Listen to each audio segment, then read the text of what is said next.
Halo teman-teman, kali ini kita mau buat tank tempur nih ya. Ini bagian 2 ini tembakan granatnya itu loh. Der. Biasanya kan orang ada tuh dari dalam pakai tembakan di sini ya.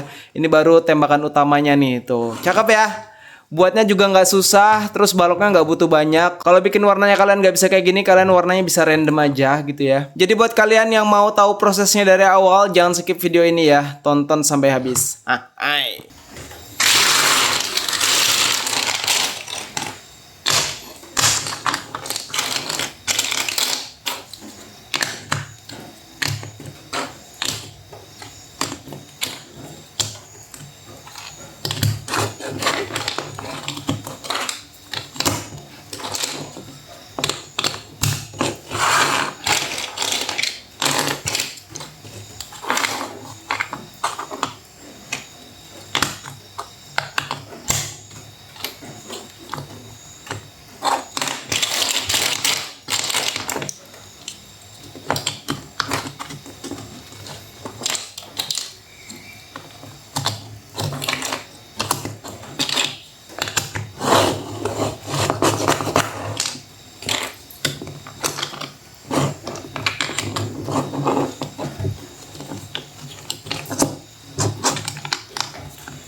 Jadi deh tuh, cakep ya.